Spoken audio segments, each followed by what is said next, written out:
Hello, my name is Julia Berzhanskaya. I'm a program officer at the National Institute on Drug Abuse. It's my pleasure today to introduce our distinguished clinical outcomes panel. So since we are about midpoint at the workshop, as a reminder that this workshop seeks to further advance interdisciplinary interactions in the maternal health technology field. And we saw great presentations in a prior session and aims to understand current state of science and identify areas for translation and technology gaps to be addressed to improve maternal outcomes. I'll introduce our moderator, Dr. Patricia Cavazos-Rehg, is a licensed clinical psychologist and a professor and vice chair for diversity, equity, and inclusion in the Department of Psychiatry at Washington University School of Medicine.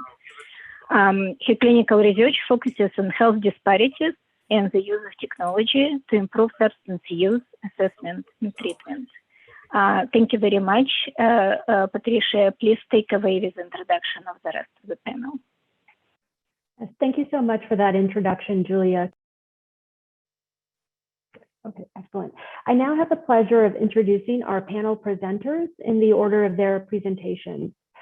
Dr. Carol Levy is a professor in the Department of Medicine, Division of Endocrinology, Diabetes, and Bone Disease, and Obstetrics and Gynecology at the Icahn School of Medicine at Mount Sinai, and a director of the Mount Sinai Diabetes Center. Her clinical and research interests include technology use for diabetes management and diabetes during pregnancy. The next presenter is Dr. Ananth Karumanchi, who is the Medallion Vice Chair in Vascular Biology. He's also the Director of Renovascular Research and Professor in the Department of Medicine at Cedars-Sinai Medical Center, Los Angeles. And he's also a visiting staff scientist at the Beth Israel Deaconess Medical Center and Harvard Medical School in Boston. His laboratory is focused on characterizing pathogenic pathways and bringing therapies to patients in the areas of hypertensive disorders of pregnancy and chronic renal disease.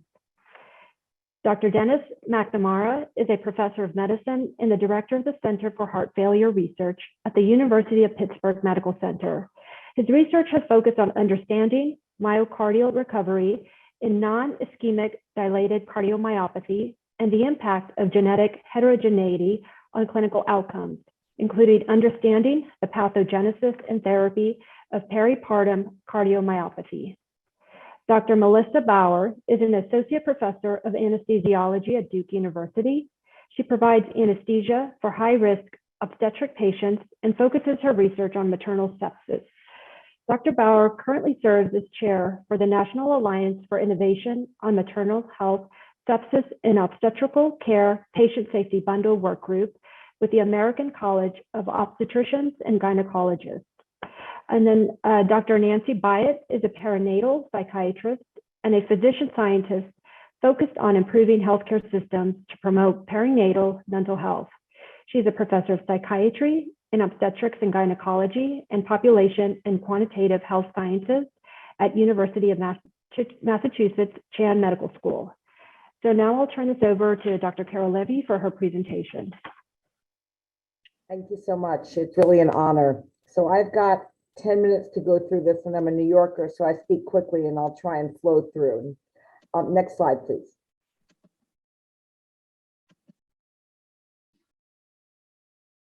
These are my disclosures. Next slide, please.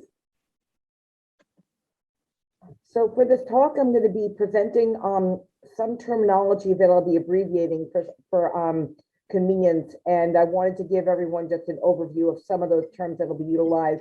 They're fairly straightforward, such as type 1 diabetes, type 2 diabetes, GDM, and several others. What I've listed on the bottom of this slide are some of the devices and technology that have been utilized in or in the future potentially providing benefit for people with diabetes.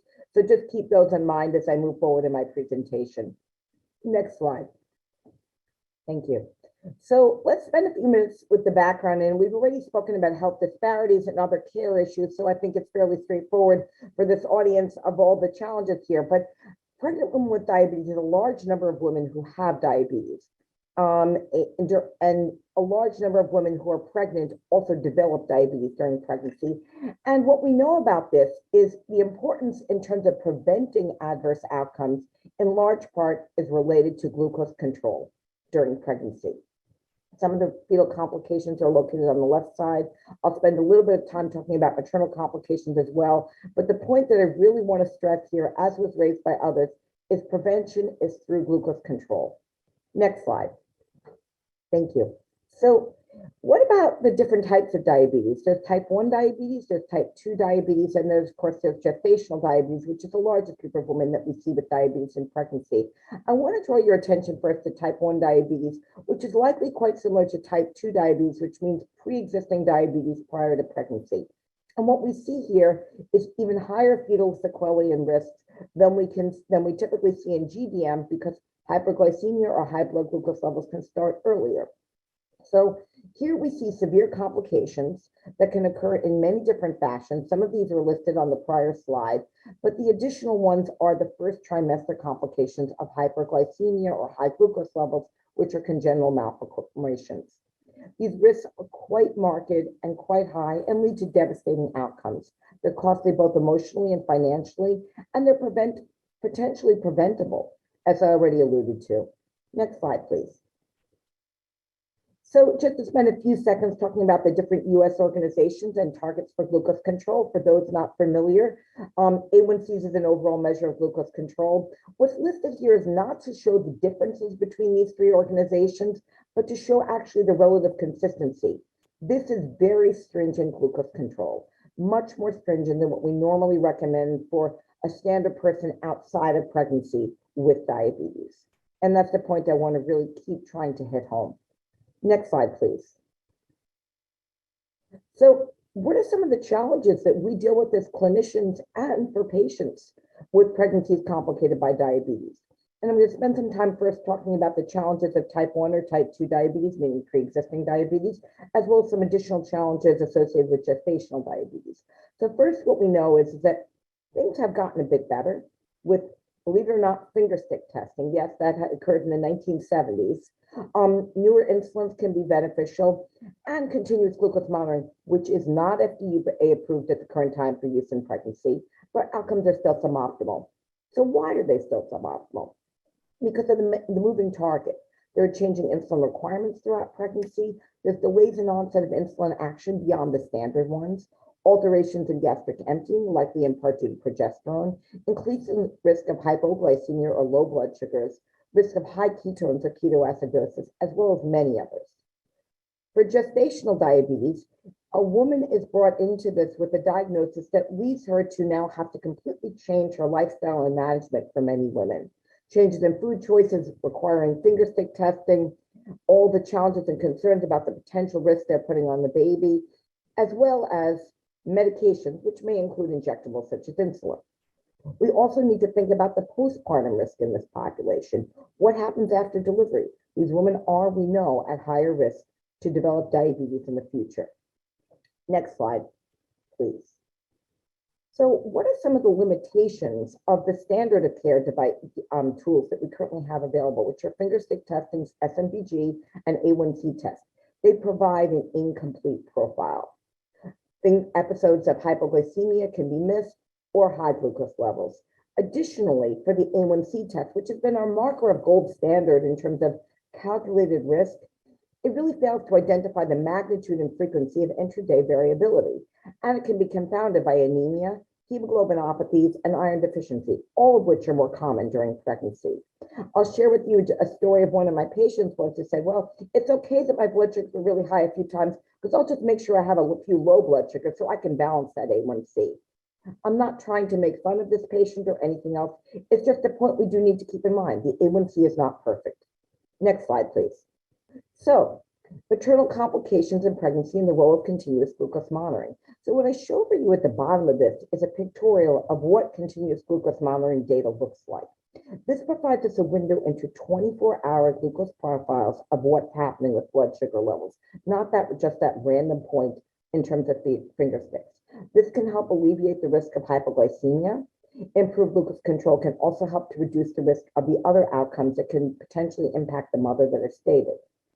And the CGM really allows both us and the patient to better visualize day-to-day variations. Next slide, please.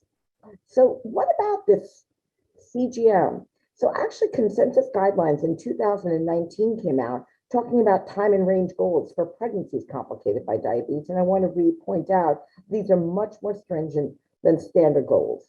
And what you see here is a 70% or higher time and range goal between 63 and 140 milligrams per deciliter. For outside of pregnancy, that would be 70 to 180. So much tighter once again. For gestational diabetes and type 2, you'll notice there isn't an actual percentage specifically defined, and that's in large part because of a lower risk of hypoglycemia, and there just isn't enough literature at this point to come up with clear guidance. Next slide. So this is an important study that came out, and I'd like to just forward once more so that people can see the box around things. The concept study, which is the, perhaps it was removed, the concept study, which is the fourth study that was, thank you, on this slide. And I want to point out the importance of this study. This is a study in 325 women with type 1 diabetes. And if you look to the right-hand side of the slide, what you'll see is daily real-time glucose sensor use led to marked reductions in complications for the fetus, significant ones. Additionally, there were improved glucose outcomes, not as marked, but improved glucose outcomes and not as marked a change in A1C either. But this was a very convincing study. And within the European Union, many different countries now cover CGM for pregnancy and have it approved. Next slide. So going to shift gears now to insulin pumps, because that's really, it's us as endos. We don't have that many technologies that we think about, but it's particularly pumps and sensors. So what about insulin pump use? Well, insulin pump use has been more interesting. It has not shown as robust findings as we've seen in with CGM. And the reasons for these findings have always been baffling to many of us as endocrinologists, but they may simply be related to less aggressive adjustments by us as clinicians, increased dietary flexibility for patients, as well as device use expertise, both from the clinical site as well as from a patient. Additionally, insulin pumps unto themselves are really no better than a big insulin syringe in many ways, not all, but many. And we don't currently have available automated insulin delivery systems customized for pregnancy. The glucose targets are different and none of them are approved. Next slide, please. So this is one of the first landmark studies reporting glucose outcomes in terms of automated insulin delivery or closed loop control during pregnancies complicated by diabetes. You'll note the numbers are very small in this study, but it's an important study to keep in mind. So what I'd like to draw your attention to here are what I have circled, which is a reduction in hyperglycemia or high blood glucose levels. You'll also see, if you can just forward once more, please. An improvement as well, if you look on the left-hand side of the slide, in terms of the time and glucose range, from about 60% up to 74.5, give or take. What about the day and night? Not quite as good. You look on the right-hand side of the slide, you'll see that there was a reduction in hypoglycemia, but not an improvement in time of range. Why might that be? Because this system was targeting 70 to 180, and people eat during the day, so their blood sugars remained elevated. Next slide, please. So that brings us to an area that I'd like to talk about that our team, actually through an NIH-sponsored grant, is currently working to address. So this is a non-FDA approved, non-industry created system for use in pregnant women with type 1 diabetes. If we can just forward to show the next two pieces of this interactive slide. So these are the target ranges that this specific system customizes to. This is very novel. This had to be pushed through the FDA with a lot of back and forth. The FDA was great with this, but it really was a lot of back and forth to discuss the importance of why this should be done and how we had planned to mitigate risk. Next slide, please. So as one can imagine, when anything starts from the beginning, you have to start small and move big. So this is our first data. This was presented the past year at the American Diabetes Association. We have a cohort of data from 11 women that's actually awaiting publication as we speak, but has not been formally accepted, so I can't share that with you. But what I'd like you to do is take a look at the right-hand side of the colored bars here, and you'll see home care, then zone MPC. And what you see here is the differential, and this is 24-hour, not just overnight, difference in glucose control. You'll also say, okay, well, maybe they were more hypoglycemic, but look at the difference here as well. We're able to reduce hypoglycemia and markedly improve time and range. You So can if you'll say, uh, hello, sorry. if So you what just you'll wrap next, up a little bit. yes, I've got one more minute. I'll be almost done. So the question that comes up is are we doing for more than this? Yes, women are going home with this. Next slide, please. So this is our upcoming studies, not ours, but all the studies looking at glucose control and looking at different technology in pregnancy. I want to point out Go Moms, which is a forward-thinking study looking at glycemic outcomes, and all the automated insulin delivery studies that are currently ongoing to better assess glucose control and the importance of women with diabetes during pregnancy. I thank you for your time. Next slide. And these are my sponsors and support. Thank you so much.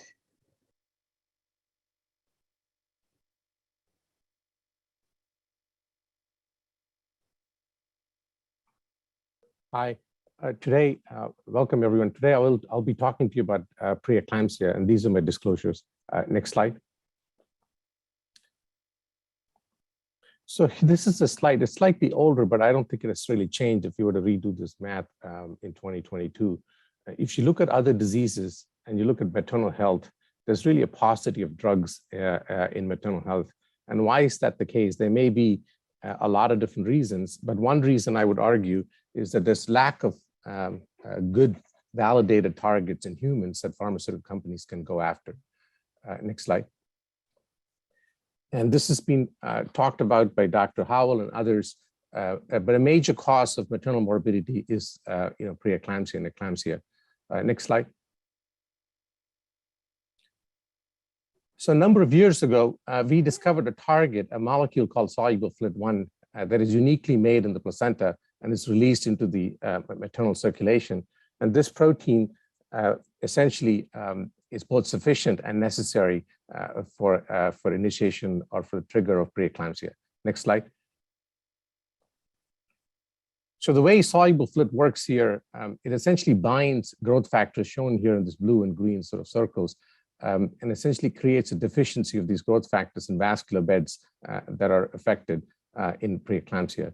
And so this was the hypothesis we put many years ago. The question is, how do you take something like this and develop a new drug for women with preeclampsia?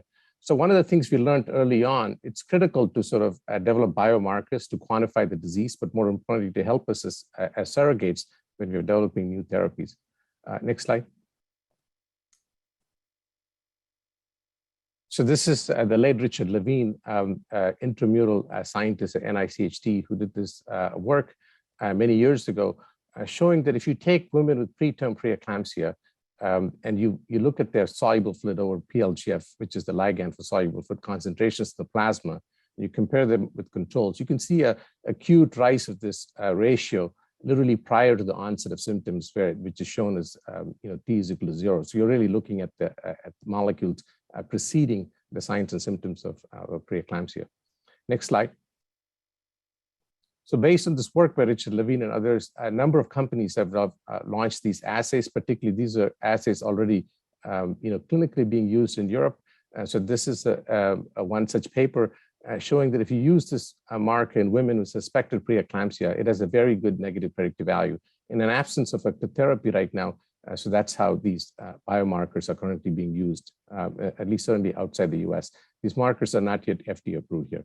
Next slide. I think that we think this is the troponin of what you see, troponin of cardiology. We think this is the troponin of pregnancy. It really is not just a marker of preeclampsia, but really correlates with all the adverse outcomes. On average, approximately 2/3 of patients with preeclampsia have this marker, but about 95% of the complications occur in those patients who have a positive marker. So this is a study done many years ago in Boston by Dr. Rana. And what is shown here is that the women, in women with suspected preeclampsia, if you have a high biomarker positivity, these patients all deliver within a week or so. Whereas those patients in suspected preeclampsia where the biomarkers are negative, you see their pregnancies proceeds beyond 2 weeks. Next slide. So, so now that I've shared with you that this particular molecule can be quantified in the blood, and we think is both sufficient and necessary in several animal models, how does one develop a therapy? And this is where technology really helps. So this is, we've heard about RNA vaccines. So this is the opposite of that. This is RNA interference. This was a technology invented by Craig Mello and Andy Fire in 1996. And this technology allows us to get into any cell type and block any gene. And essentially, they won a Nobel Prize for this in 2006. And so the way this works is that if you know the sequence of a molecule, you can essentially make double standard RNA molecules. And essentially, as long as you can deliver the drug into the tissue, you can block the pathway. And the nice thing about this is that it's relatively easy to make in contrast to proteins or antibodies. So if you think about developing a low-cost therapies for the developing countries, this would be ideal. Next slide.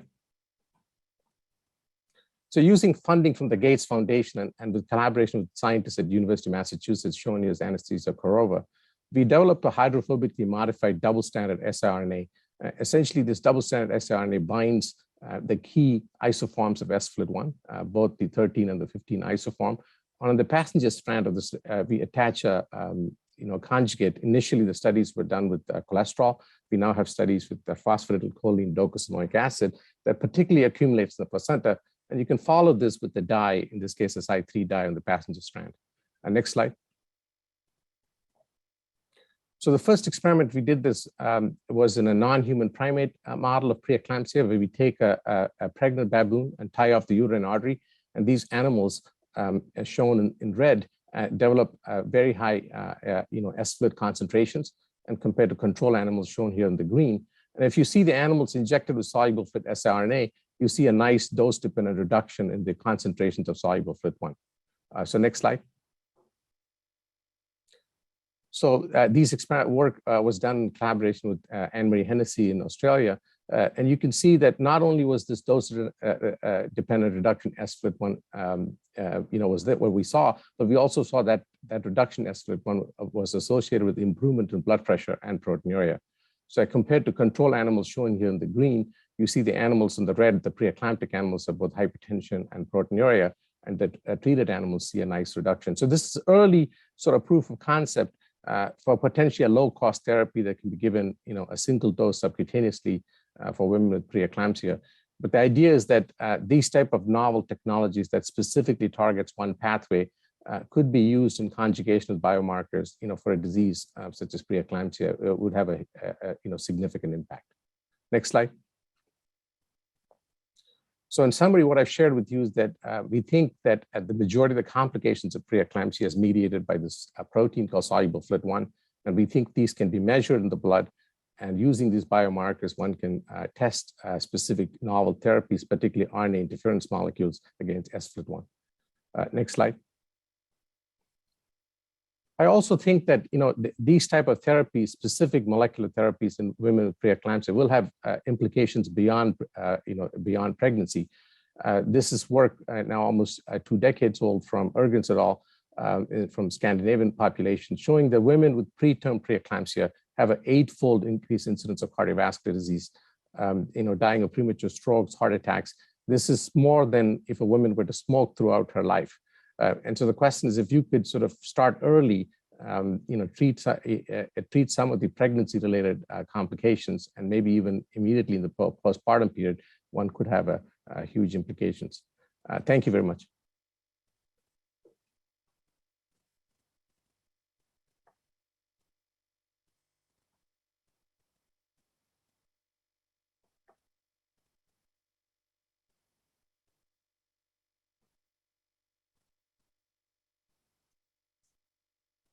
Good afternoon. I'm Dennis McNamara, and I'll be speaking about peripartum cardiomyopathy and potential areas where there is need for innovation, clinical questions. Next slide. Peripartum cardiomyopathy is a non-ischemic cardiomyopathy occurring exclusively in this particular, the peripartum period, developed late in pregnancy or the first few months postpartum. It occurs in roughly 1 in 2,000 live births in the US, but the rate is much, much higher among Black women, a theme that we've heard about many of our, unfortunately, complications of pregnancy, maybe 3 times higher risk in Black women than white counterparts. It's most women fortunately recover, but a subset are left with cardiomyopathy and chronic heart failure. And the rate of death or cardiac transplantation remains unacceptably high, with 5 to 10% of women either dying or requiring a chronic LVAD the first year. And because of this, even though it's relatively rare, it remains a major cause of maternal mortality. Next slide. Now, as I said, the risk is much higher among Black women. In Pittsburgh, with roughly a 10% African-American population, roughly 30% of our clinic of women with peripartum are Black. The risk is much greater, and the phenotype is slightly different. Black women are much more likely to have hypertension, the hypertensive disorders of pregnancy associated with this. And unfortunately, not only is their risk greater, but their outcomes are poorer. This slide shows data from IPAC, which was an NIH-sponsored North American registry that enrolled and followed prospectively 100 women with peripartum cardiomyopathy at 30 centers. This shows recovery with ejection fraction at entry, 6 and 12 months. And as you see, Black women come in with a more severe phenotype, a lower ejection fraction, and they truly never catch up. The difference in the mean ejection fraction at 12 months was 10 EF units, a very significant difference. Next slide. Now, we are learning more about genetic background and how that may impact both on the risk of disease and potentially help us with outcomes. Now, a lot of this work grows out of kind of classic work done by Cricket and John Seidman in non-ischemic cardiomyopathy in general, where they showed that a high percentage of patients with non-ischemic cardiomyopathy had functional mutations, truncation variants of sarcomeric proteins in their genome, even if they were sporadic and not familial cases. And that the most common mutation was in a gene called type. This work was then replicated in work organized by Zsolt Arany, now at the University of Pennsylvania, where they looked in 172 women with peripartum cardiomyopathy. Again, asking, is there any truncation mutations in sarcomeric proteins, and are they in type? And what they found, and then the largest group of this, the 170 women, came from 2 previous NIH prospective registry, IPAC we mentioned before, and IMAC. But there were a number from other cohorts in Philadelphia as well as in Europe and Japan. And what they found was overall, 15% of women had a sarcomeric mutation. And in 10% of women, 2/3 of those truncation mutations were actually in the gene type. Next slide. Now, this is adapted from that when this work was published in New England Journal in 2016. And what they did report, most of those cohorts did not have prospective recovery data about what happened to ejection fraction. IPAC did, and they reported that it appeared to predict recovery, in that women with the type mutation in the dark bars came in with a slightly lower ejection fraction, but had, again, a big difference in ejection fraction when seen at 12 months. But it was a relatively small number of patients, so it was hard to conclude for that. Next slide. Dr. Arany then realizing that in genetics there is truth in numbers, expanded that cohort from the initial 170 women to a larger cohort from around the world using a lot of retrospectively collected patients. And so he repeated that same analysis in 470 patients and reported that this year in Circulation. And what they found first is that the numbers, the percentages were very similar, that there were sarcomeric truncation variants in 15% of women, and that in 10% it involved, 2/3 of the mutations involved this gene Titan. This compared to 1% in controls, so an odds ratio of greater than 9, very significant risk of the disorder. Now, when they looked at outcomes, it was less clear. They first looked at ejection fraction at entry, and it was significantly lower, not surprisingly, in women who had a type truncation variant compared to those who did not. 23% versus 29%. But when they looked at recovery, there was no significant difference. Roughly 67% of women with a type mutation recovered, as compared to roughly 60% of those without. And if they looked at the overall adverse outcomes, 21.7% with the variant, 17.4%, no real difference. So whether genetic background, again, this is looking at a single gene, but whether genetic background can help to predict outcomes remains an open question.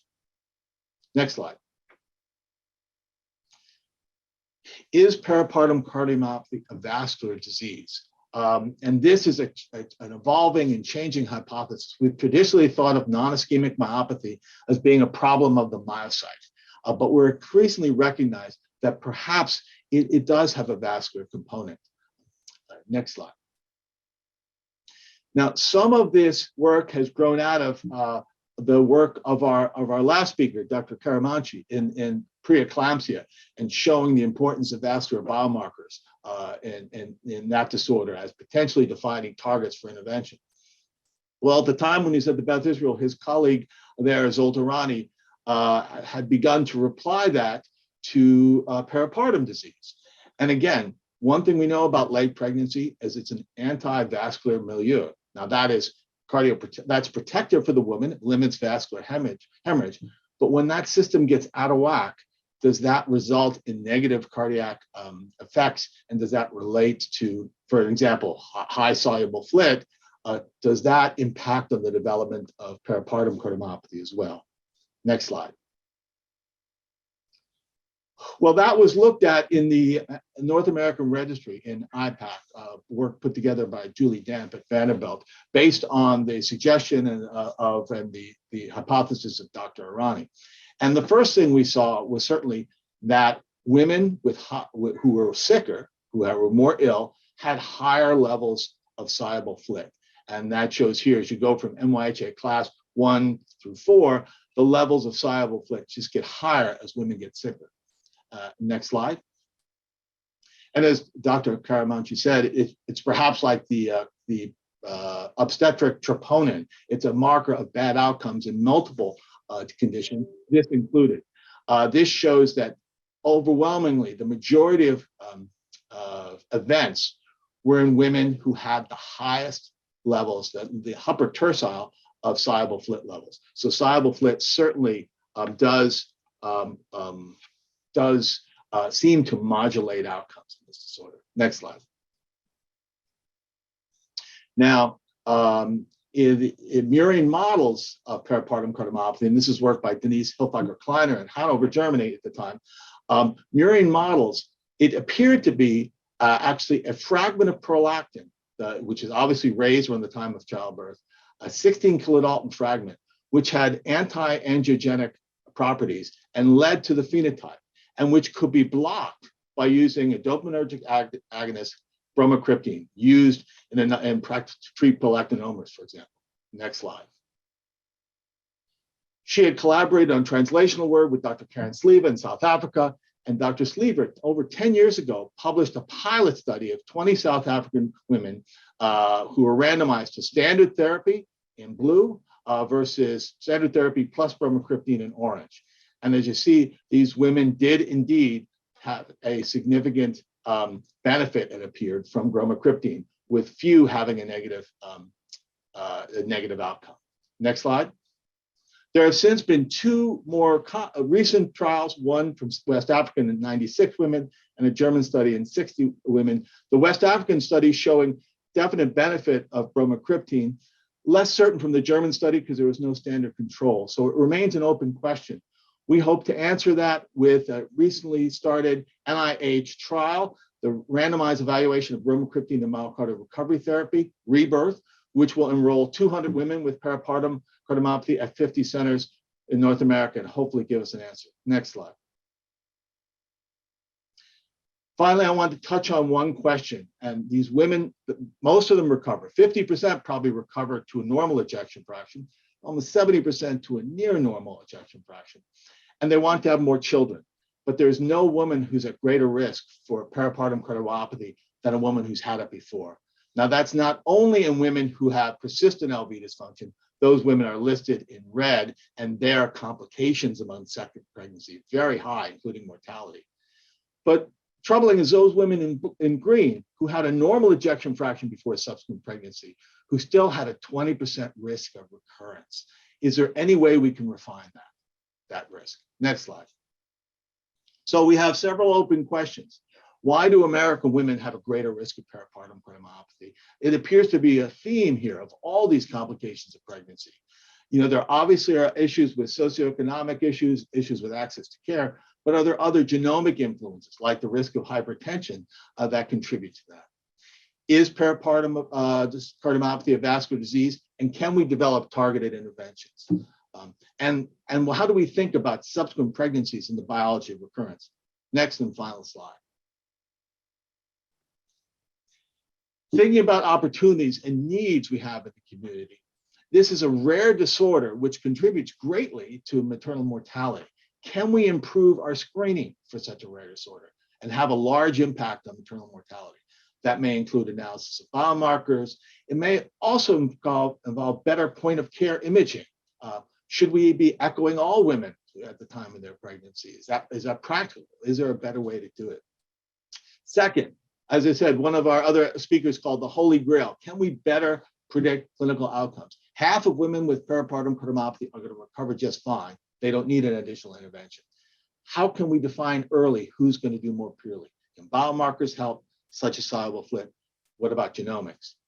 And finally, this 20% of women with a normal ejection fraction but prior history having a recurrence is obviously very troubling. It's also uncertain why 80% of women don't recur. What is it specifically about the interaction with a certain pregnancy that triggers this disorder? And can we do better? Are there better diagnostics or better biomarkers? How can we better define that risk? And with that, I thank you, and I'm glad to discuss any of these issues in the breakout sessions later. Thanks.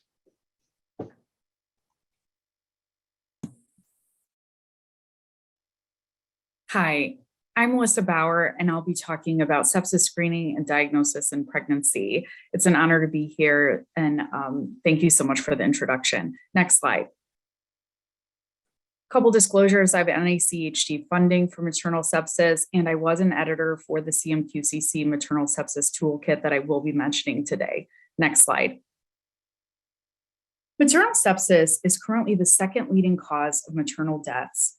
What's concerning is that since 1987, when the CDC started keeping track of the causes of maternal deaths, the proportion of those who died has not improved despite overall improvements in sepsis care, such as surviving sepsis guidelines starting in 2004.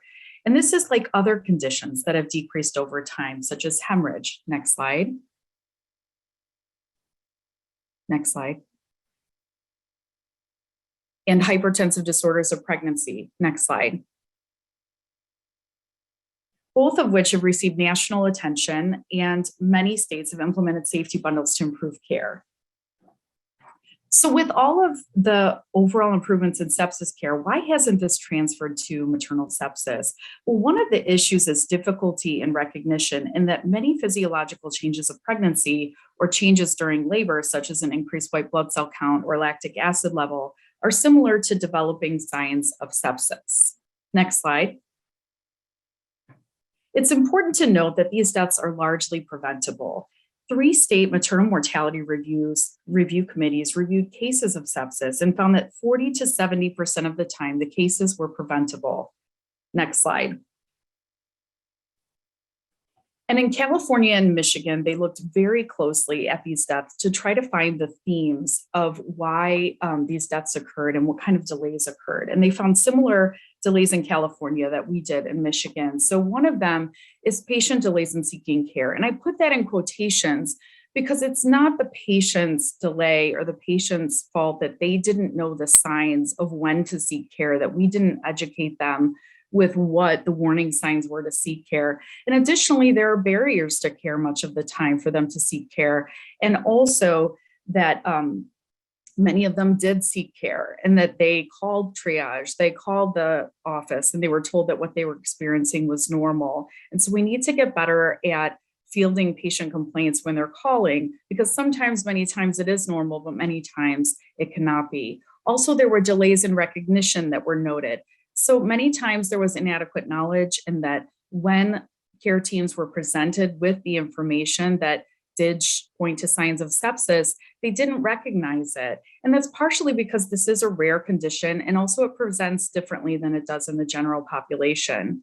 Also, there were many cases of inadequate assessment. Many patients had multiple gaps in their vital sign measurements over long periods of time, and they weren't able to see what the vital signs were. And also many times there were incomplete vital sign assessments, and that there might be a blood pressure here or a temperature here, and they were not complete. So if we're not being presented with all the information, we certainly can't identify it.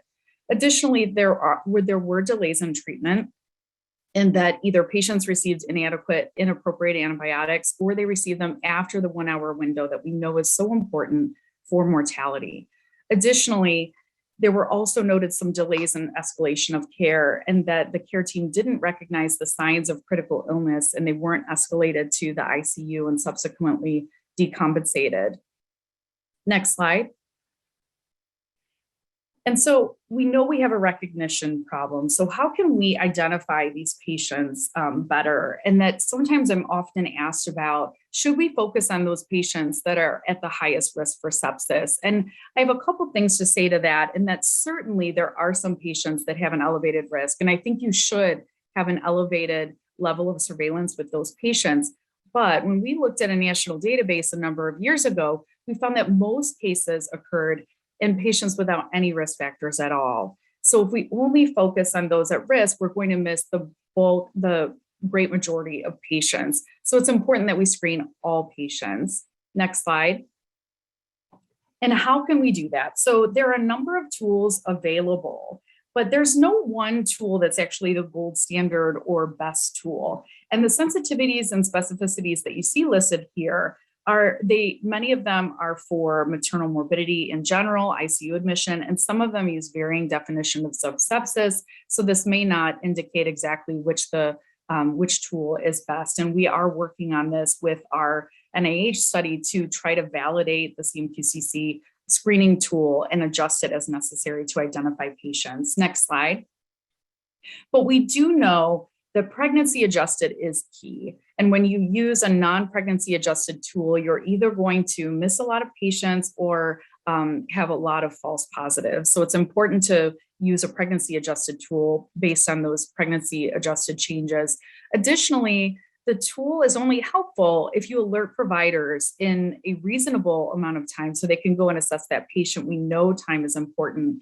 And also having a follow-up protocol about what to do next. So some type of pathway or protocol.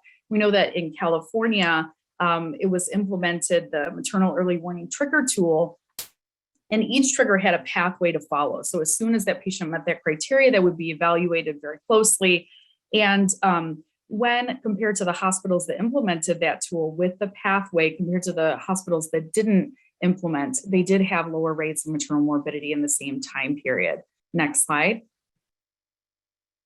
The diagnosis of sepsis and pregnancy is also challenging. And so in that, here are the SOFA criteria, the sepsis-related organ failure assessment score criteria that are used to diagnose sepsis. And the problem is that SOFA criteria also have not been adjusted for pregnancy. Next slide. So the California Maternal Quality Care Collaborative simplified this criteria into a table. And this was a multidisciplinary team that, based on expert opinion, put this together. And each of these items indicates end organ injury in pregnancy. We also additionally added in the Step 1 CMS pay for performance criteria to diagnose sepsis as well. And I realize there is controversy surrounding CMS Step 1 criteria. However, if you want to have hospitals start implementing something, and we know that we need to do this and that we're missing a lot of cases, and we certainly have a very high rate of maternal mortality surrounding sepsis, it helps to have the added benefit of ease in reimbursement. Next slide.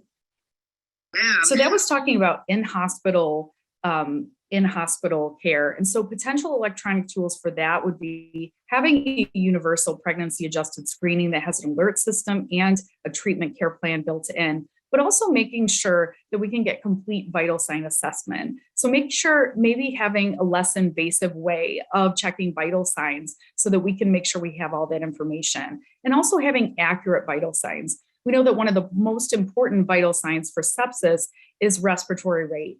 And we also know that that is the least accurate vital sign that's reported in the charts. And the reason that that's important is that with tachypnea and sepsis, we know that that patient is likely developing lactic acidosis, indicating severe disease. And without that accurate information and only seeing 16 or 20 documented in the chart, we're not going to be able to identify that patient. And I mentioned also about having the alert system. Next slide. But we can't forget about postpartum, because postpartum, we know that at least a third of all maternal deaths occur in that time period. And actually for sepsis, it's also important in that 50% of sepsis cases occur postpartum, and actually on average, almost 2 weeks after discharge. Next slide.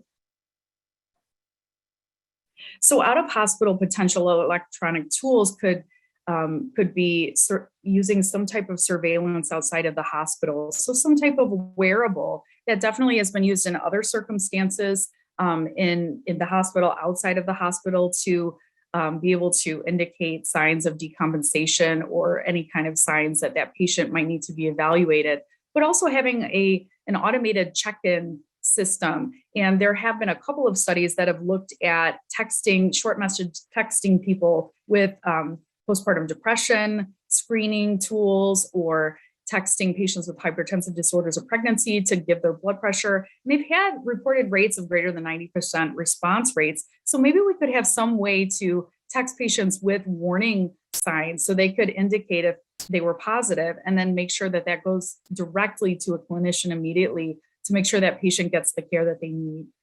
And also, one common issue when reviewing cases of severe maternal morbidity or mortality, and definitely in sepsis, is that many times that patient has sought care multiple times and has been reassured and then sent home. And we have a somewhat disjointed system in alerting providers about multiple calls to the office, triage, visits to the ER, or even different health systems. And so it would really be helpful if we could develop a way to alert the physician when a patient has sought care multiple times, to ensure that that patient has an evaluation and proper follow-up. Next slide. And with that, thank you so much. I'm looking forward to your questions. And also, I wanted to say thank you to my team here. Thank you.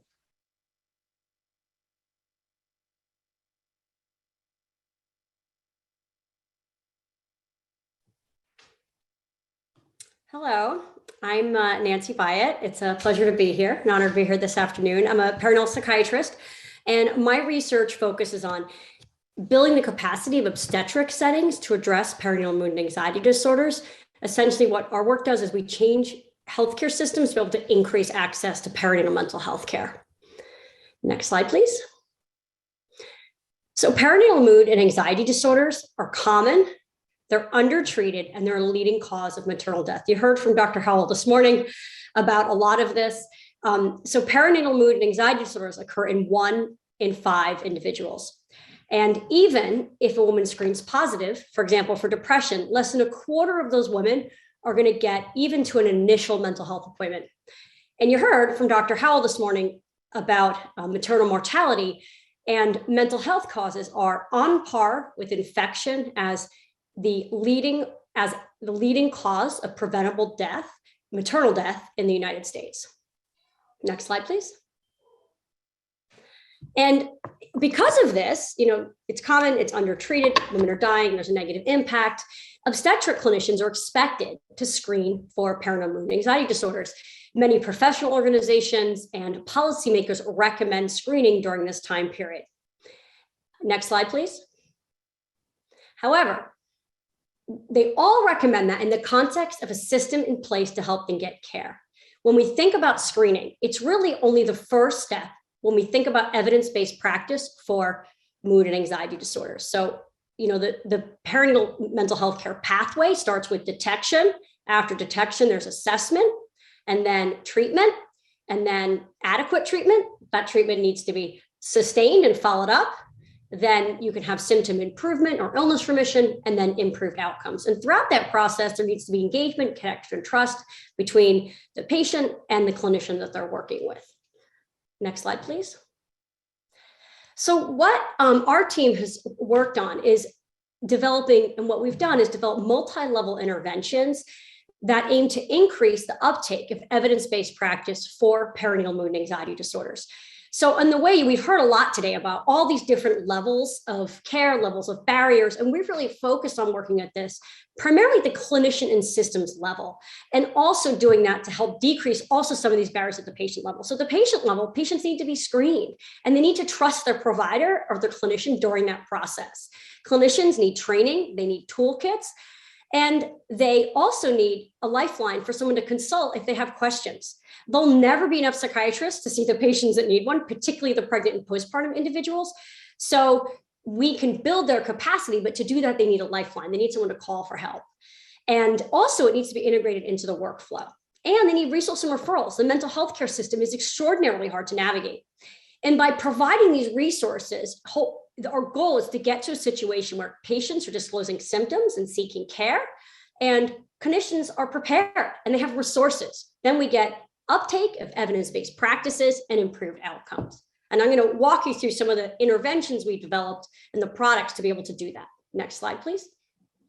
So one of the first things we've done is this was using an STTR phase 1 funding from NIMH. To address clinician level barriers, we developed a training and a toolkit. And we found that these improved clinician knowledge. This was a small pilot, and we found that this was highly acceptable. And we also found it changes knowledge. But I also want to note that training is necessary, but not sufficient to increase the uptake of evidence-based practice. Next slide, please. So to address these more systems level barriers, in addition to the provider or clinician level barriers, we developed an approach to help obstetric practitioners implement these evidence-based practices. So if we think about diabetes as a parallel, we would never screen a patient, or nor would obstetrician ever screen a patient for diabetes and say, well, your screen's positive. I'm not sure what to do. Good luck. Let me know if you need anything. We would never do that. In psychiatry, unfortunately, when we think about addressing mental health in primary care settings and in non-psychiatric settings, people don't know what to do after a positive screen. Or even if they do, they might prescribe a med and not follow up. We know there's numerous studies pointing to this. So what we aim to do with our implementation approach is to help the practice have depression and anxiety care be part of obstetric care, just like diabetes. So it's detected, it's assessed, it's followed up until there's treatment remission, just like we would for any other medical illness. Next slide, please.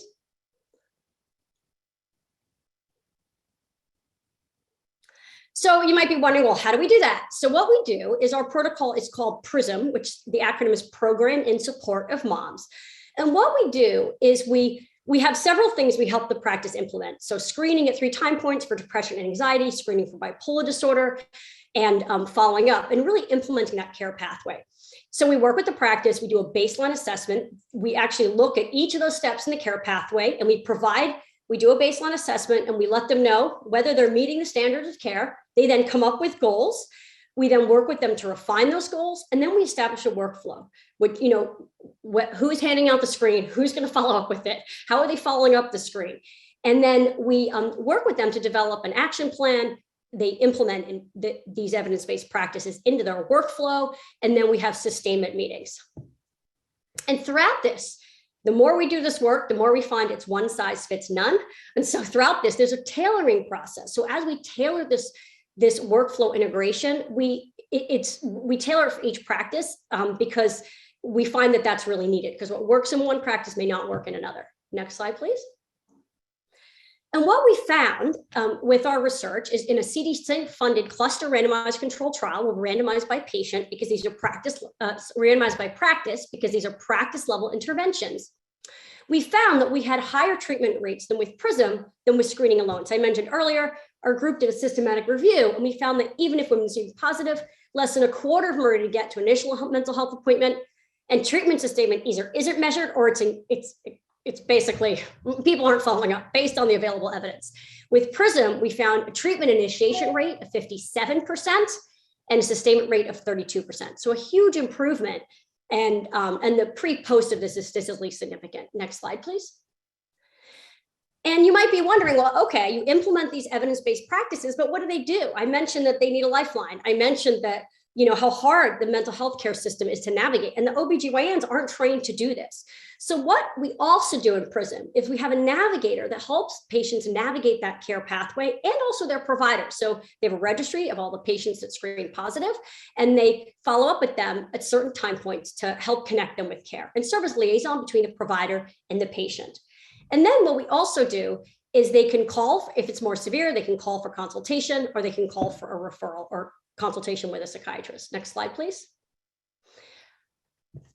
And then you also might be wondering, well, how do you get consultation with a psychiatrist? We developed a model called the Perinatal Psychiatry Access Program model. I found and developed the first program like this in Massachusetts. And essentially what we do is we really provide a lifeline for the providers working at the front line, working with pregnant and postpartum individuals. If they have a question about a patient, they can call us for consultation.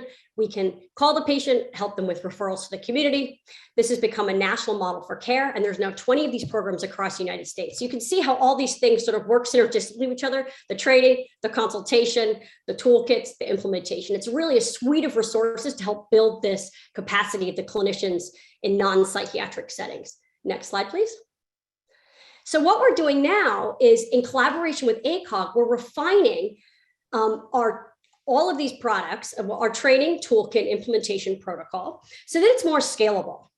And we are also testing that in a cluster randomized control trial. That our ACOG is our commercialization partner on this. We've been really excited to have these wonderful collaborations with ACOG that really make this scalable, and they're disseminating it as well. So what we're doing is we have a cluster randomized control trial. We have 2 practices with usual care. We have 5 practices with the e-modules and the toolkit. And then we have 5 practices with the e-module, toolkit, and implementation protocol. And what we're hypothesizing here is that if with the e-modules and the toolkit, we'll see an improvement in the quality of care that obstetric practices are providing as it relates to mood and anxiety disorders. And when you add the implementation protocol on top of that, you're going to see an even greater improvement of quality of care. So there'll be a differential improvement in quality of care with these increasing intensity of interventions. Next slide, please. And also, just to add a bit of piece on that, with the training and with these toolkits we developed, and also the implementation protocol, these are funded by an STTR phase 2, and we have our ACOG, the American College of OBGYN, is our dissemination partner, which has been a wonderful mechanism and partnership to be able to get this in to the hands of these practicing clinicians across the United States. So we've heard a lot today about healthcare inequities. We've heard a lot about social determinants of health and how many barriers we experience. And I want to point out that, the research that I focused on has been focusing on this inner circle here: the health system, the care team, the quality. And what we're doing now is we're revising our implementation protocol to also be screening for and responding to unmet social needs or adverse social determinants of health. And we're also doing that using an anti-racist approach. There's been a lot of wonderful implementation science articles about these anti-racist implementation approaches, and we're currently revising it. So that's core to our implementation strategy with these practices. Next slide, please. And when we think about where our field needs to go as it relates to perinatal mental health, I think there's a few points here. One is, I've mentioned that we try to make these things scalable. We're excited that these things have been disseminated and that we have this collaboration with ACOG. However, it's still challenging. For example, there's a bundle payment for OBGYNs. It makes it challenging because there isn't a financial incentive for them to actually do this.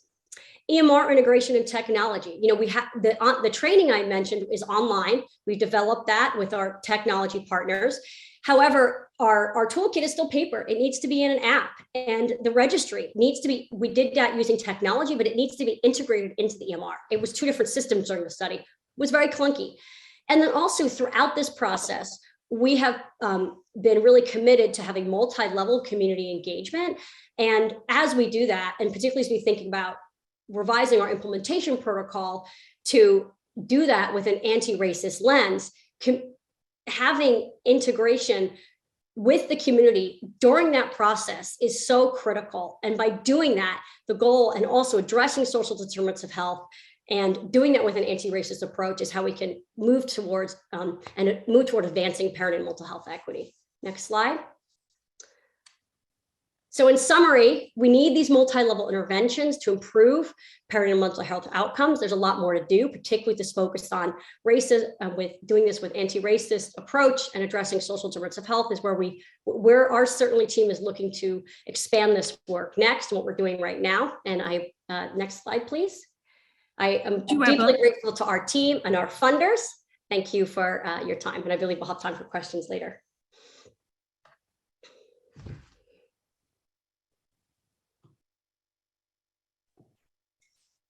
Hey, hi everyone. My name is Patricia Cavazos, and in this presentation, I'm going to be talking about a mobile application that my team developed pretty recently to support pregnant and postpartum women and people who have substance use disorders. Next slide. So I'm going to start with a little bit of background on how substance use disorders affect pregnant and postpartum women and people. Every 19 minutes, about one baby is born exposed to opiates, and that's tragic. What we also know is that mortality for pregnant and postpartum women and people who have opiate use disorder, their mortality rate is about 4 times higher than those who don't have this disorder. And we also know that the risk of mortality continues up to 1 year postpartum. In addition, this opiate crisis that we're currently undergoing among this population especially is very expensive. And estimates are that it costs about $1.5 billion in hospital charges. In addition, pregnant postpartum women and people with opiate use disorder also have a high rate of polysubstance use. Oftentimes, they are less educated, experience poor living environments. They have low prenatal care, and also, unfortunately, have an increased risk of birth defects. In addition, depression and anxiety are also very common among these individuals who have opiate use disorder. Next slide. So as the research indicates, pregnant and postpartum women and people are particularly vulnerable. They need a lot of assistance and support outside of the clinical setting in order to help them succeed in their recovery journey. And we know that technology can be a resource to do this. So for example, technology can provide education to reduce misconceptions about medications for opioid use disorder. Also any misconceptions about recovery, technology can be used to combat that. In addition, advocacy to combat self-stigma, and technology can help with maintaining treatment and recovery. So what you see here in this slide is a mobile application. It's a screenshot of an app that my team developed. We call it You Matter, or also Understanding Medication-Assisted Treatment While in Recovery. Or for those who aren't on that medication, You Matter can also stand for, you as a person matters. And so our mobile app has several features to support individuals in recovery from opioid use disorder. Next slide. So here is a visual of our app features. There's educational content, and we've adapted all this content from evidence-based sources. We also presented in lay person framework, so it's easily understood. The educational content can be displayed. We have it in worksheets, videos, PDFs, audios. We also have another feature that provides local resources to address specific needs. They could be recovery focused, or even needs about such things like housing, resources, or mental health related. Our project is located in Missouri, and so we have information in the resource feature for about 80 to 90% of the resources provided throughout our state of Missouri. There's also a calendar to keep track of appointments, medication reminders, in-app messaging with an e-coach, and also a goal-setting feature to help the users remain motivated. Next slide. In this mobile app, we also have some features and resources that are specific to pregnant and postpartum women and people. So you can see here in this visual that we have some pregnancy specific resources. We have an event calendar, and then also some educational lessons that are unique to this subpopulation. Next slide. So we've also developed a UMatter curriculum library that offers psychoeducation on topics related to opioid use disorder, medication for this disorder, and also treatment. Plus, we also have curriculum that helps to address topics about pregnancy, prenatal care, postpartum care, and other related topics that are relevant for the unique needs of pregnant and postpartum women and people. Next slide. So, what this next slide highlights is one of our peer-reviewed publication that shows the efficacy of our mobile app as a tool for treatment and intervention.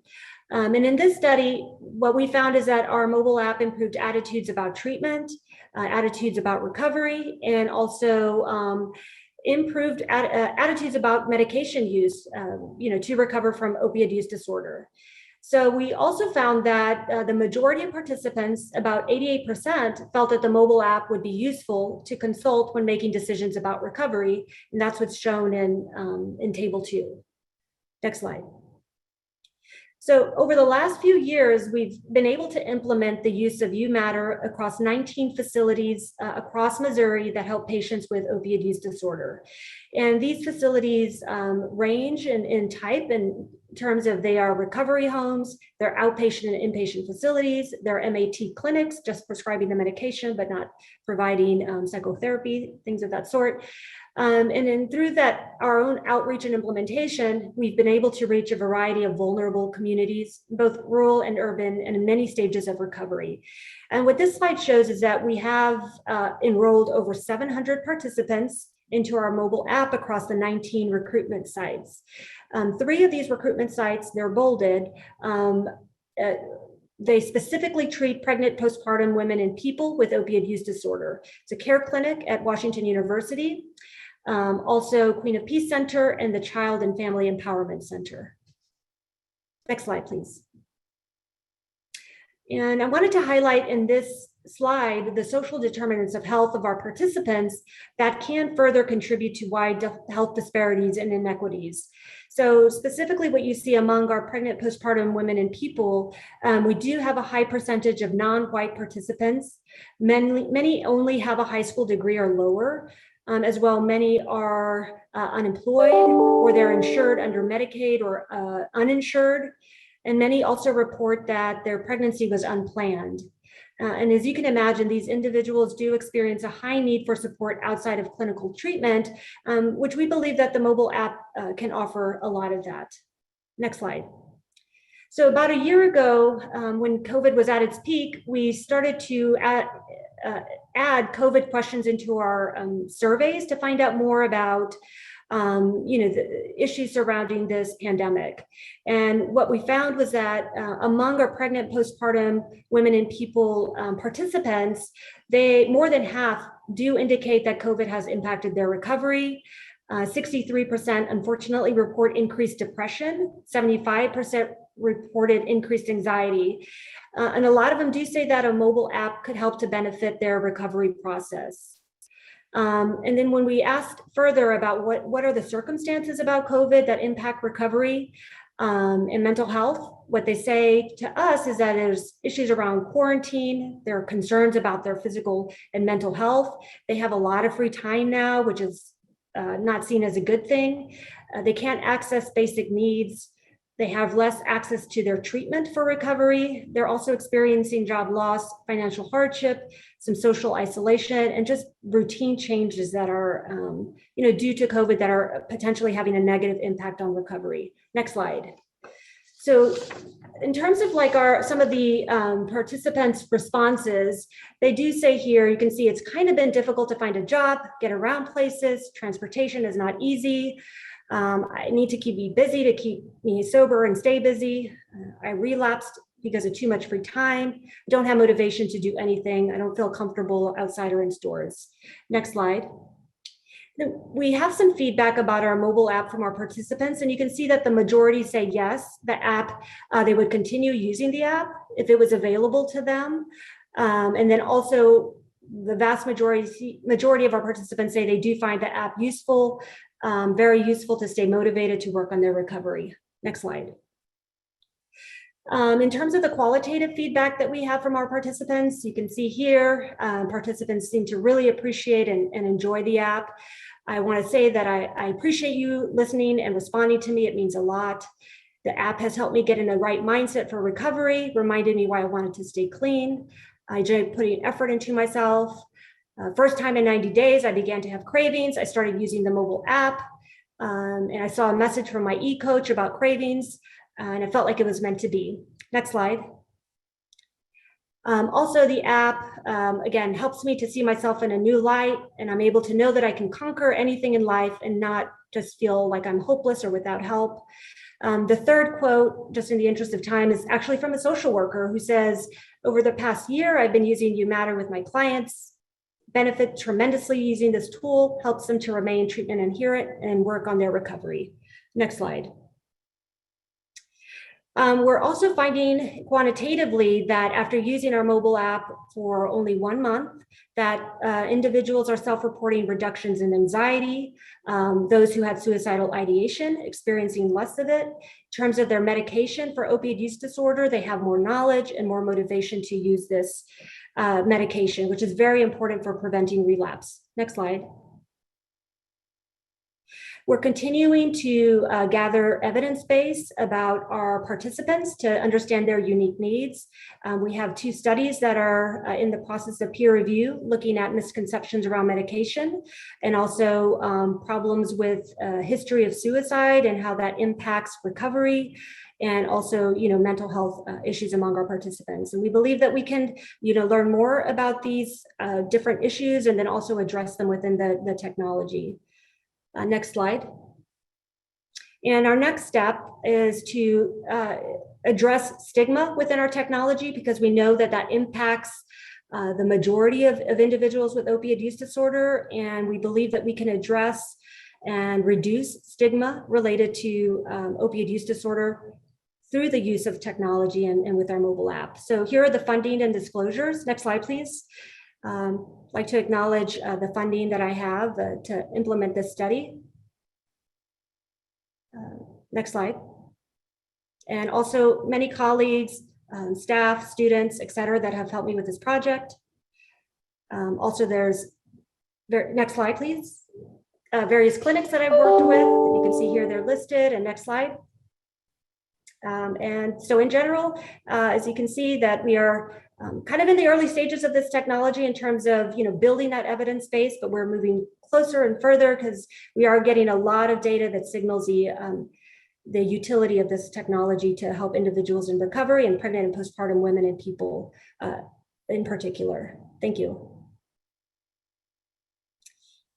Okay, so let's turn it over now to the Q&A portion of this panel. Thank you all presenters for your very exciting presentations. And what I will do now is pull up the chat to look at the questions that have come in. Okay, so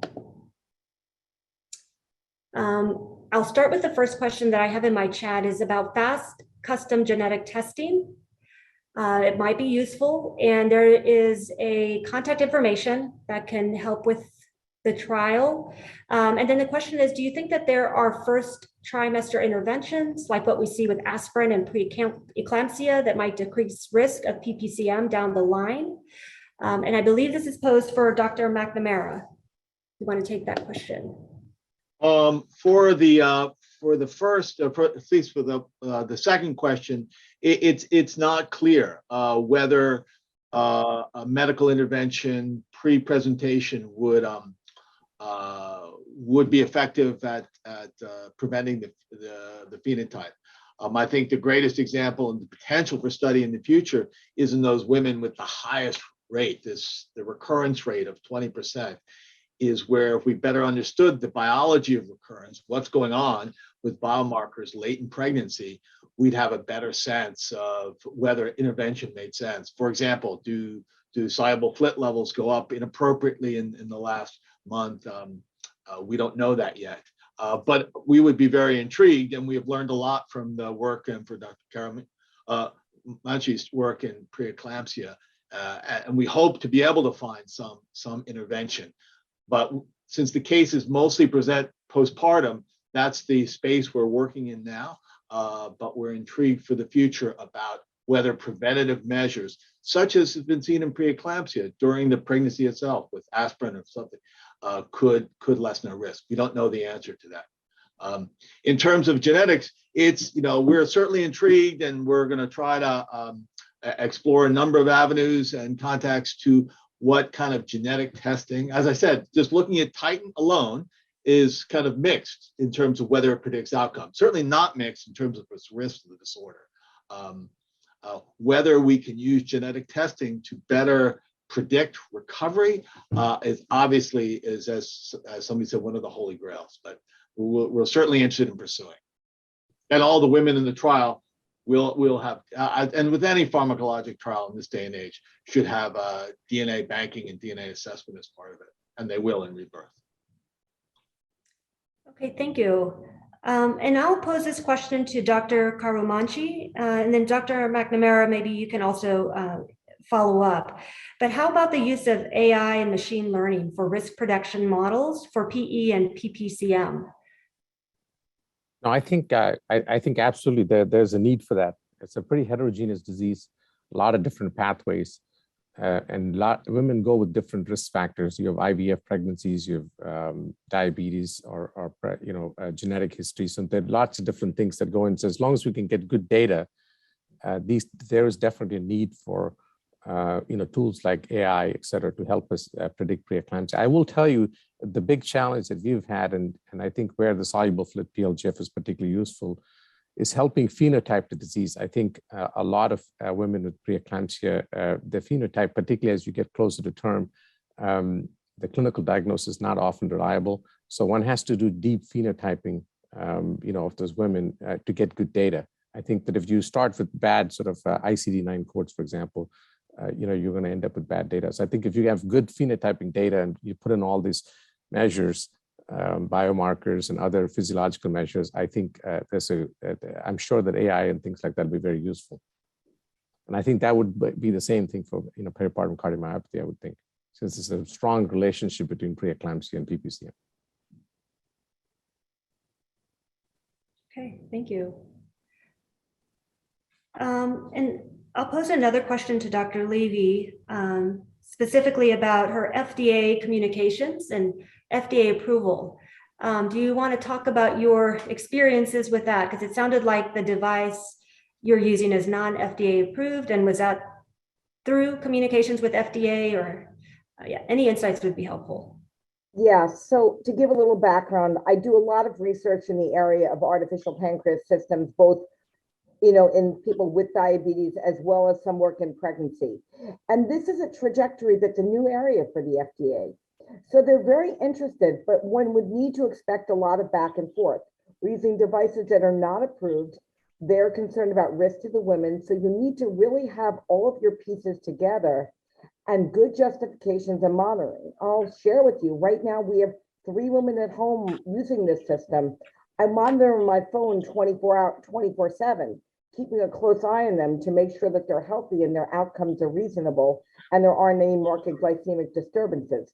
But one needs to be prepared, come up with risk mitigation strategies, and the FDA is very engaged and interested in this area, but one needs to have all of your risk mitigation strategies in place. Okay, thank you.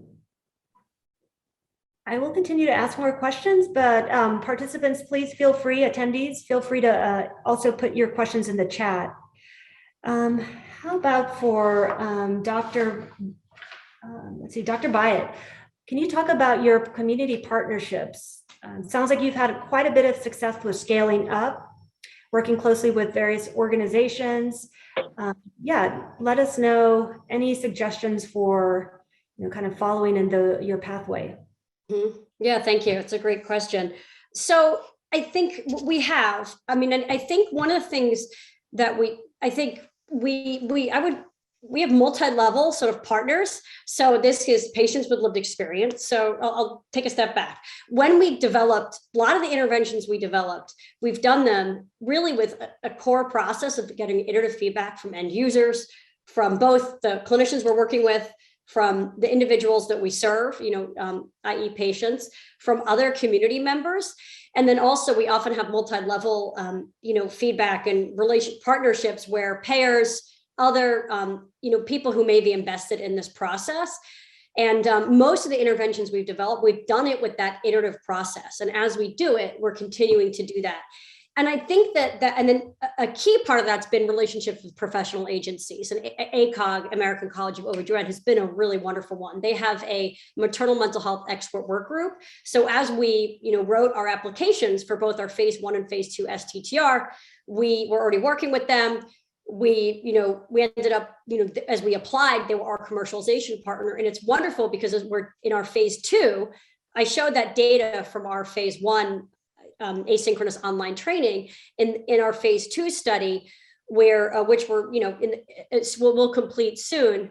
They will be disseminating this. It'll be disseminated by ACOG and be launched by them. So it's going to get to everybody, and having the partnership with them and they set the standard of care is really critical. And it feels like it also helps move the field forward. And I think also advocates. So the other piece of what we do is these, statewide programs, the access program model I mentioned. And a part of why that's been scalable is because of our relationship with advocates. They're really the people who get out there and make and change policy, in my experience, and they have time with the legislature to change these things. And so I think that's also been a critical thing. So I think it's really multi-level, and depending on, and I think that's what I think has been really, really critical. It takes time, but I think it's really worth it because things get out into the world. So hopefully that answers your question. Excellent. And Dr. Bauer, can you also address that question? I know you work closely with community partnerships and standards of care.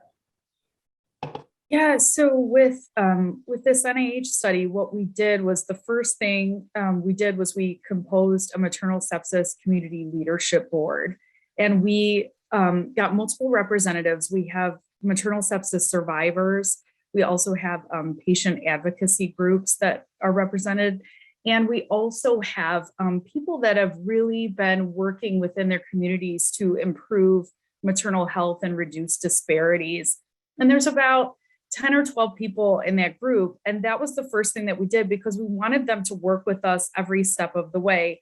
Sometimes with community partnerships, we've seen that they're kind of an afterthought and they invite them later to look at everything and put a rubber stamp on it. But we decided not to do that. We wanted to make sure that they were with us every single step. And so we have multiple meetings with them. We're even working with them with our qualitative analysts to help create questions for the interview guide, and also to look over, what our results are when we come up with our validation study for the screening criteria, to talk about that balance between having false alarms and missing patients and getting their input, and just having all of their input so far. It's been really exciting about the direction where they're helping to take things by having the input from patients, as well as those that are really dedicated to improving disparities and improving care in the communities that they live in. And so I just would recommend that you really make sure that you include them and make sure that they feel just, like that they're on an equal playing field with you, because that is one of the most important opinions when you're doing work, is to make sure you have the patient's voice, as well as those that have been, those that are in some communities that have seen the worst of maternal death and maternal mortality and morbidity. And so you really want to make sure that you have them on an equal playing field with you. And it's been a really great partnership.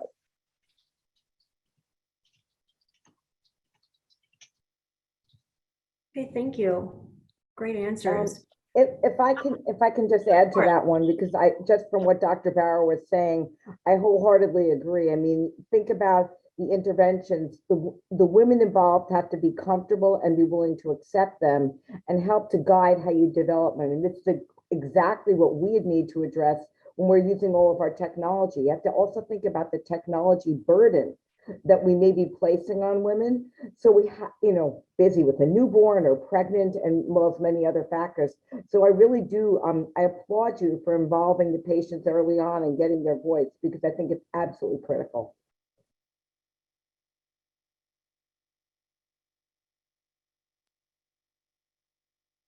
Dr. McNamara, I see you're unmuted. Did you want to address the question or any others? I know the AI machine learning question might have also been relevant for you if you kind of circling back to that one as well. No, I left it on only because I had started to answer the AI question after Dr. Karumanchi, but I was still muted. And only to echo what he has laid out, that I do think that there's potentially a role in peripartum cardiomyopathy, and that, as he said, there's a lot of overlap between these disorders, and we've learned a lot about peripartum cardiomyopathy from the research in preeclampsia.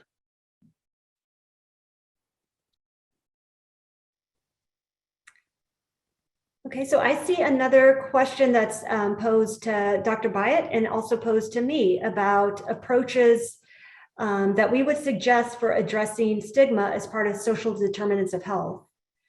And Dr. Byatt, if you want to. Sure. Yeah, I love this question. So it's really, it's so important because, we have the specificity and sensitivity of these tools, right? But then when you go to a practice, especially with a lot of us today have been talking about, different populations are going to react differently to questionnaires. And while we have these studies showing the sensitivity, specificity, I think when you're actually in clinical practice, it's really different than that. And I think, what we've experienced is that, particularly when it comes to, I'll talk about both mental health and social determinants of health. With mental health symptoms and reporting mental health symptoms, people, pregnant and postpartum, are really afraid of having their children taken away. They're really afraid of Department of Children and Families. They're really afraid that, they'll be judged as being a bad mother and all of these different things. And so it's really critical that you don't just hand someone a screen and then be like, give it to them, or tell them they passed if they score negative, which can happen too. So I think it's about the process around the screen. So one is and I think this goes for social determinants of health too.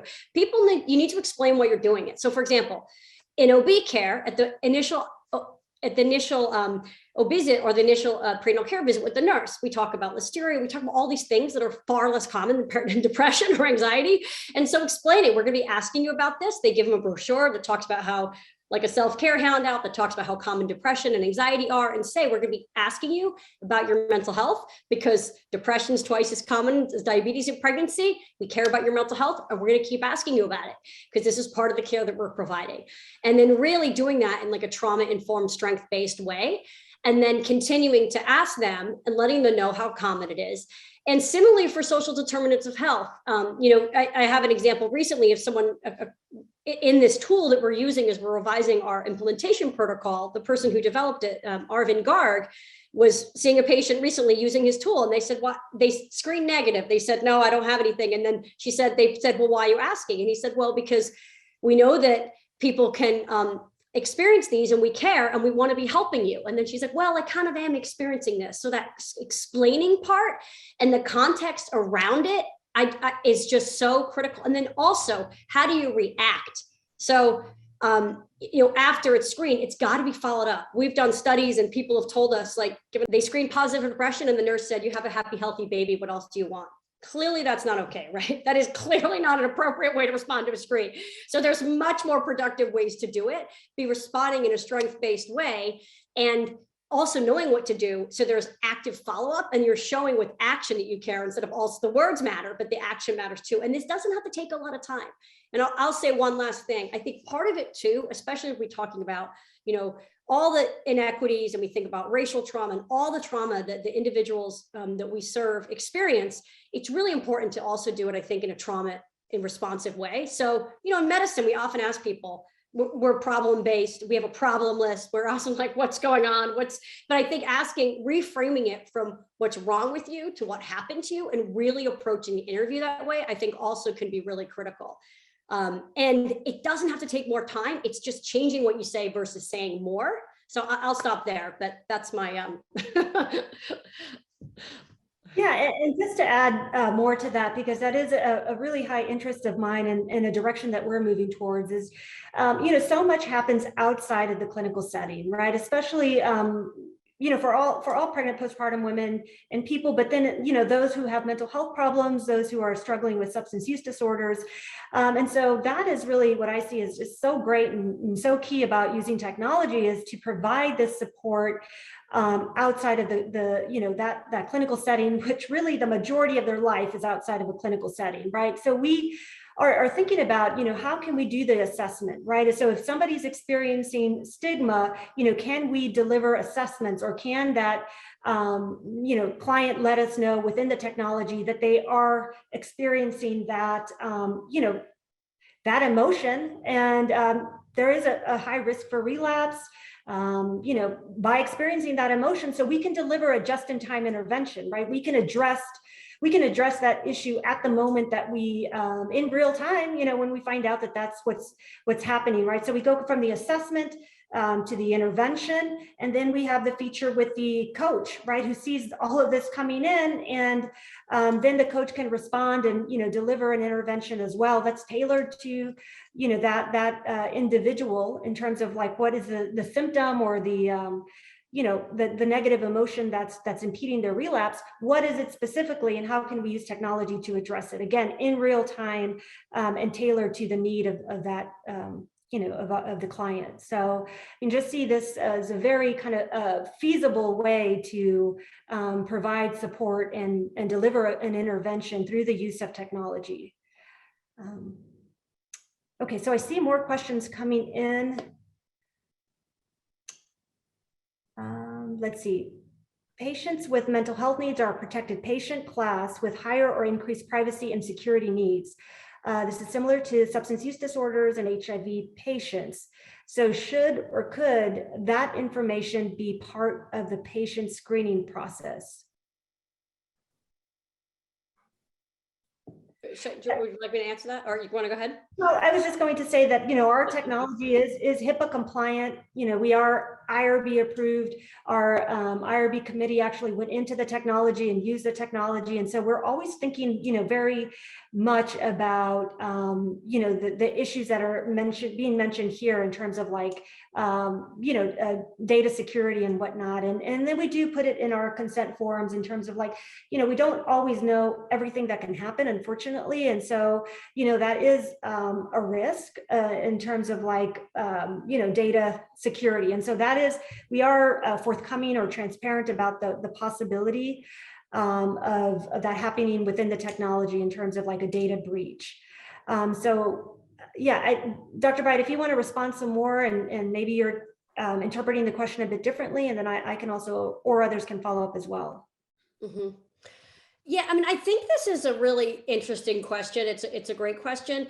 So, with the medical records, so all the work I've ever done with psychiatry and integrated has been integrated care. So I'm always working with OB practices or pediatric practices where they're not, they're not in psychiatry, right? In psychiatry, our stuff like in the EMR, it's behind a firewall often.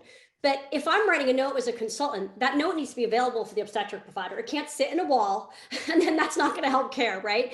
So I think there's yes, we should certainly be always, doing everything HIPAA compliant and disclosing that and getting informed consent, of course.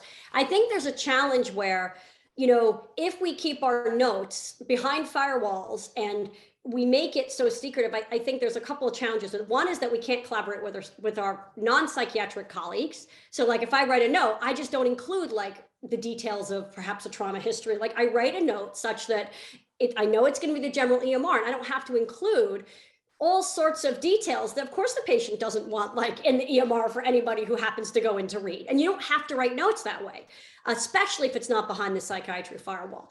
I think the other thing is that I think there's a challenge with, if someone screens positive for diabetes, it goes in the main medical record, but if they screen positive for depression, it doesn't. That in itself stigmatizes depression. Most depression screens go in there.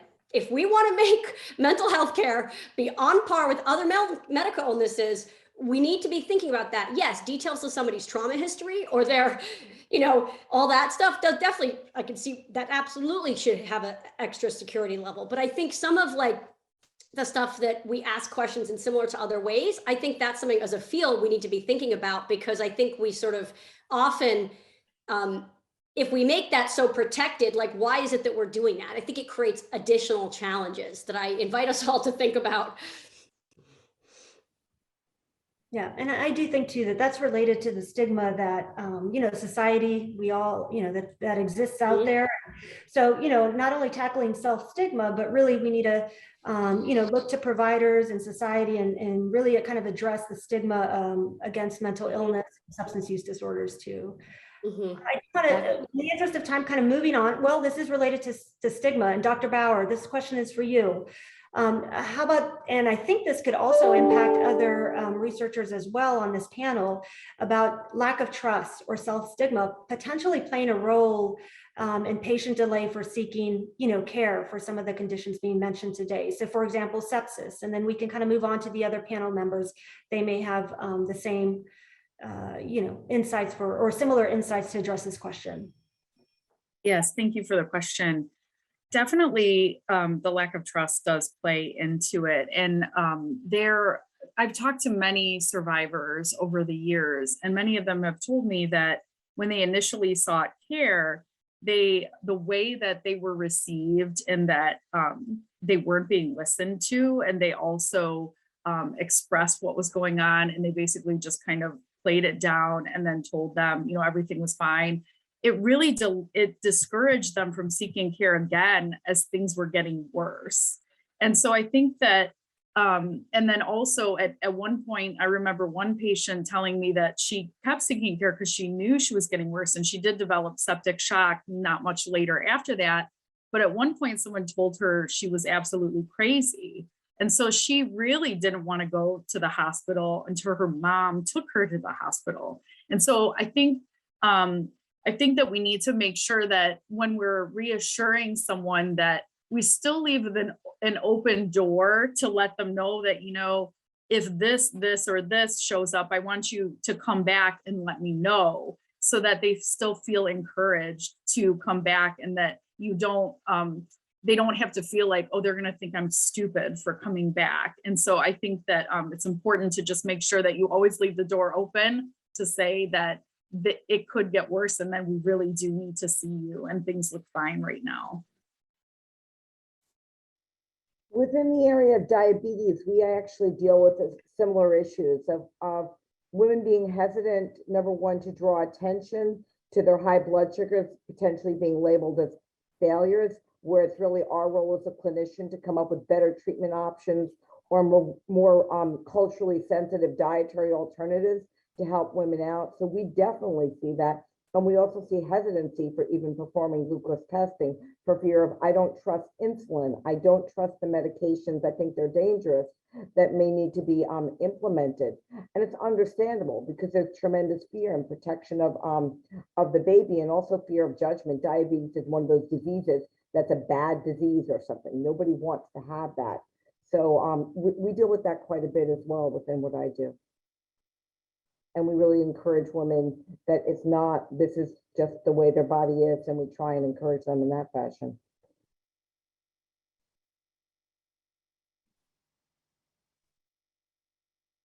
Yeah, and Dr. McNamara, I don't know if you also want to address this question, because I know you mentioned that you have, or the majority of individuals who are dealing with the condition that you're focused on are African American women, right? And so if you want to address this question, or maybe talk about your approach to recruitment. I know you have a new study coming out soon.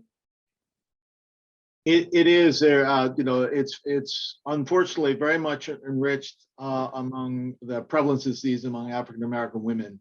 And And then certainly there can be concerns, particularly it is a concern of ours dealing with the study about trust, and particularly when it comes to thinking about enrollment in a medical trial.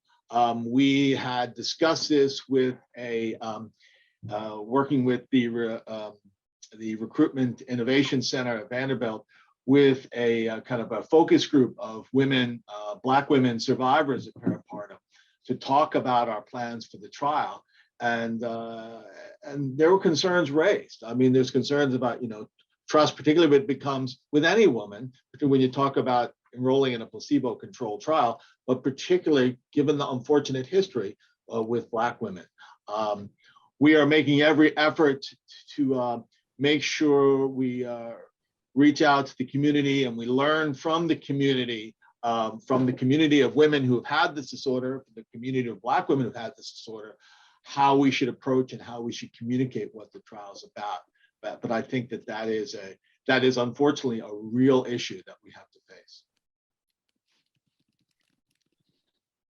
Okay, so I have one big question that I'll pose to all panel members.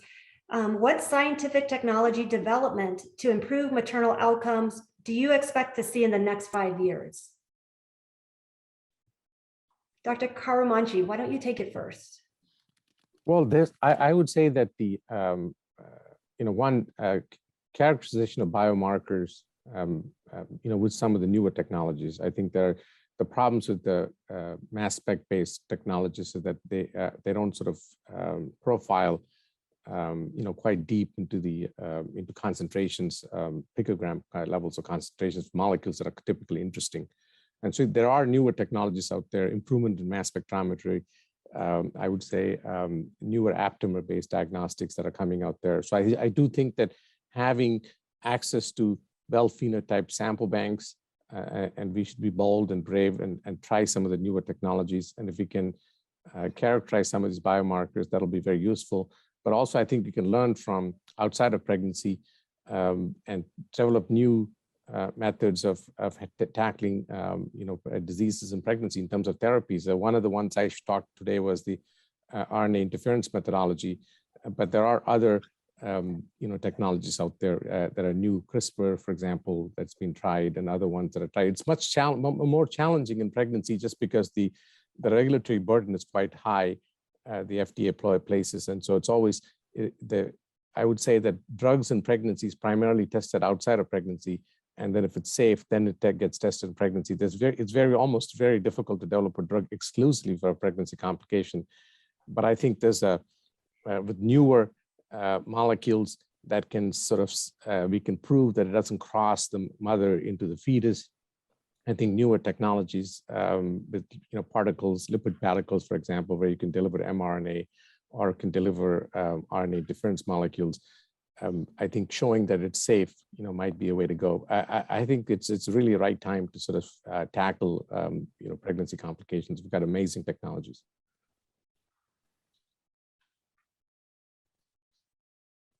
Okay, thank you. Dr. McNamara, I see you want to participate.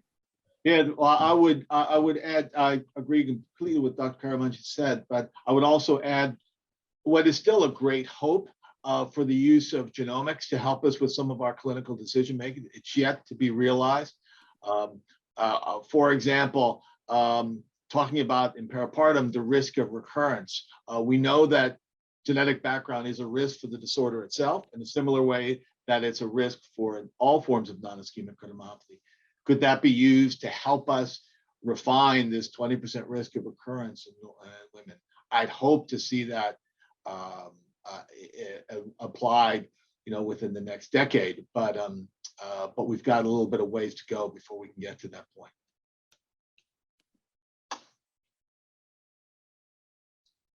Other panel members want to address the question?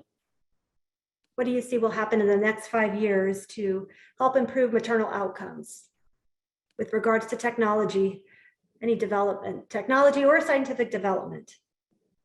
I mean, go ahead, Carol. You can go first. Okay, I was going to say, in regards to I mean, I mentioned this when I gave my talk. I think, we need apps like registries, these depression registries. These registries need to be integrated with EMR.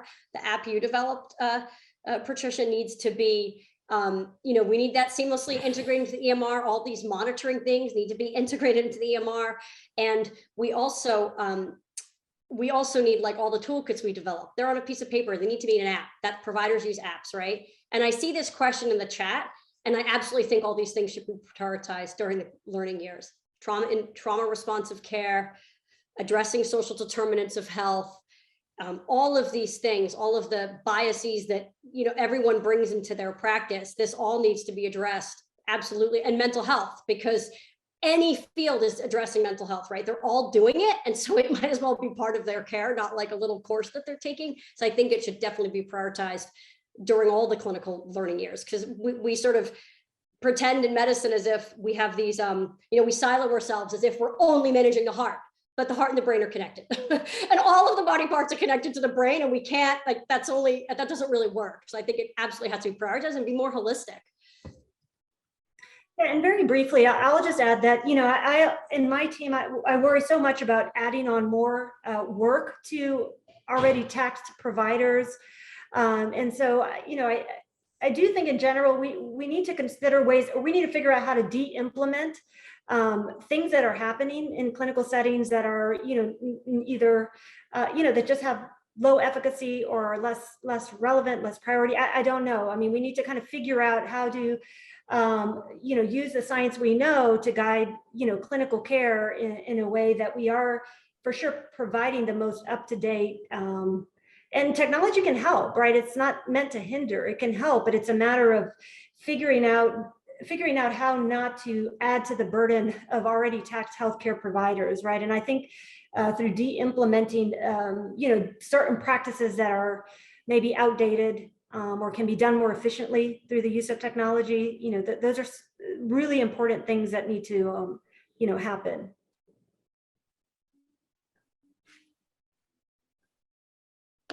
And I know there was, okay, sorry, go ahead. Was there somebody else that was going to mention something? I think we are actually short, we're out of time. I know there was a question about implementation in Africa that I did reach out to the respondent in particular. I will just say that, we've provided our email addresses and contact information. So please feel free to keep the discussions going, reach out to us with any follow-up questions or ideas. Now I will thank, of course, the panel and the attendees for their very relevant questions, and I'll turn it over to NIH to wrap it up. Thank you, everyone. This was a great panel and a great discussion. We really encourage you to stay for our networking and continue this discussion. We've got some great rooms set up. We are now going to take a 10-minute break. We will be back at 4:12 for our community facilitated discussion. You do not need to log out, but please make sure that you are muted and your video is off for our 10-minute break. See you all soon.